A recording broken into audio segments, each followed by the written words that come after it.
এটা সম্পর্কে আমি বলছি কোচবিহার যাচ্ছেন, কোচবিহার যাচ্ছেন আপনি? সব জায়গায় যাচ্ছি, আমি কোনোদিন বসেনি, কারণ কর্মীরা আক্রান্ত। পঞ্চায়েতগুলোতে জোর করে পঞ্চায়েতগুলো দখল করা হচ্ছে এবং কোচবিহারে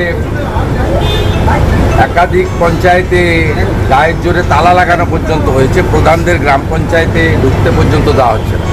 আমার এক্সান্ডেল দেখবেন, বাসিপুর পঞ্চায়েত, মথুরাপুর 2 নম্বর ব্লক, সাউথ 24 পরগনা। গতকাল তৃণমূলের পঞ্চায়েতের স্বামী কীভাবে গ্রাম পঞ্চায়েত অফিসে টিএমসি ঝান্ডা লাগাচ্ছে। এই সময়ে মানুষের পাশে থাকতে হবে, ভারতীয় জনতা পার্টির কর্মীদের পাশে থাকতে হবে, কারণ বহুদলীয় গণতন্ত্রে সব দল থাকবে। এখানে তৃণমূল কংগ্রেস যেমন 45.something পেয়ে তারা গরিষ্ঠ সংখ্যক আসন পেয়েছে, তেমনি 39%-এর কাছাকাছি ভোট পেয়ে ভারতীয় জনতা পার্টিও 2,33 লক্ষের বেশি মানুষের সমর্থন পেয়েছে। স্বাভাবিকভাবে এই যে ব্যবস্থাটা, এতগুলো রাজ্যে ভোট হয়েছে, জয় পরাজয় হয়েছে, কোনো রাজ্য থেকে আপনি একটাও, অন্ধ্রপ্রদেশে 1-2 ঘটনা ছাড়া কোনো রাজ্য থেকে কোনো রিপোর্ট পাবেন না। এই রাজ্য থেকে কেন, এই রাজ্যে এখনো কয়েক হাজার লোক বাড়ির বাইরে থাকে, কেন হসপিটালগুলোতে লোক থাকবে, কেন বলা হচ্ছে আগে বলতো 19, এখন বলছে 21, কেন্দ্রীয় বাহিনী চলে গেলে দেখে নেব, মারবো। পঞ্চায়েতগুলো দখল করা হচ্ছে।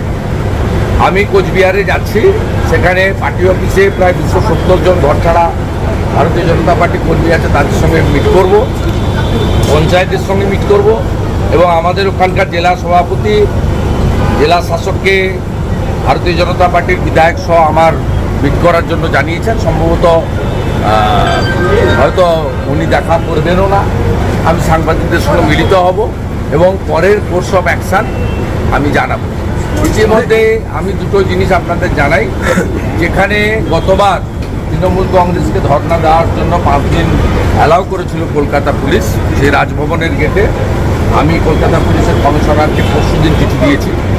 বিরোধী দলনেতা এবং আক্রান্তরা 5 দিন আমরা ওখানে বসবো। সেখানে এখনও পর্যন্ত সিপি কোনো রেসপন্স করেননি। আমি মঙ্গলবার দিন আবার রিমাইন্ডার দেবো ঠিক করেছি। আর সেকেন্ড হচ্ছে মহামান্য রাজ্যপাল মহোদয়, তার কাছে যাওয়া নিয়ে যে ঘটনা, গতকালের রায় জানেন। আমি আমার অফিস থেকে মহামান্য রাজ্যপালের অফিসে জানিয়েছি আগামীকাল তিনি যদি সেকেন্ড হাফে কোনো টাইম নির্দিষ্ট করেন অ্যাজ পার হিজ কনভিনিয়েন্ট, তাহলে আমি 100 জন ভিকটিমকে নিয়ে ওনার সঙ্গে অ্যাপয়েন্টমেন্ট থাকা সত্ত্বেও রাজভবনে সেই পুলিশের কাছ থেকে পারমিশন পারমিশন নিতে বলেনি তো, আপনারা ভুলভাল করতে পারেন।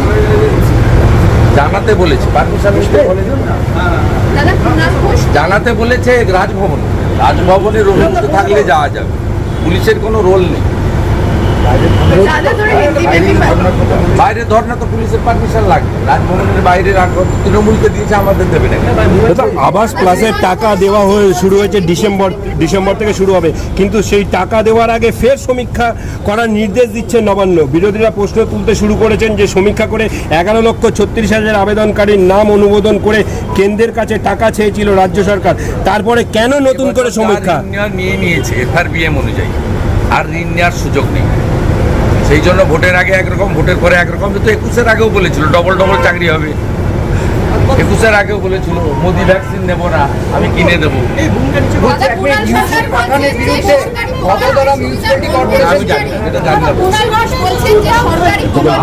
আমি ওনার সম্পর্ক মহান ব্যক্তি, জাতিক খ্যাতি সম্পন্ন ব্যক্তিত্ব।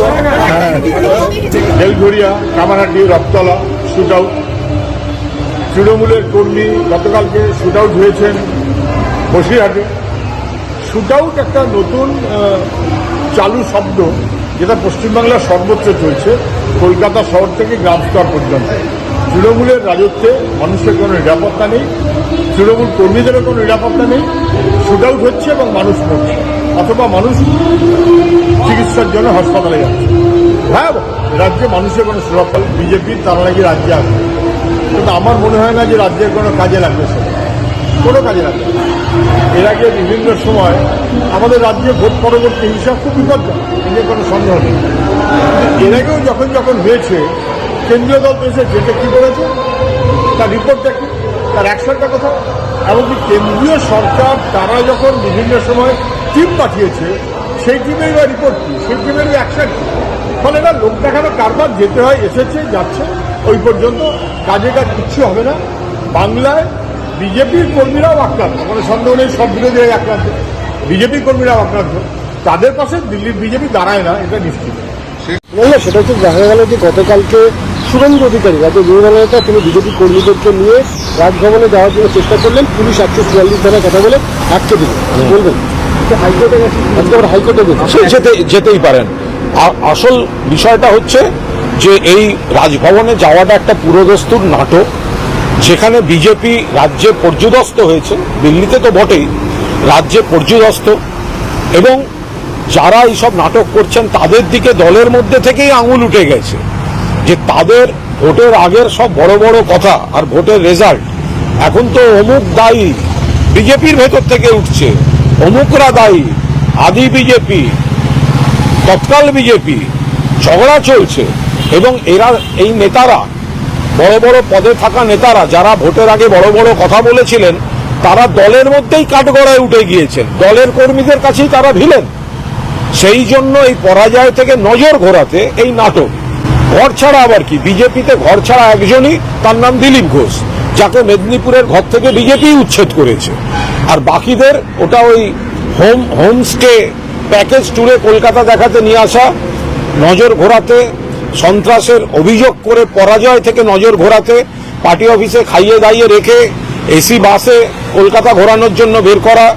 রাজভবনটা বিজেপিরই সব আত্মীয় স্বজনের ব্যাপার, তাদের রাজভবন, এমন একজন ব্যক্তি রাজ্যপাল, তার বুকে বিজেপির সিম্বল লাগিয়ে তিনি ঘুরে বেড়ান, সেই ছবিও এসছে।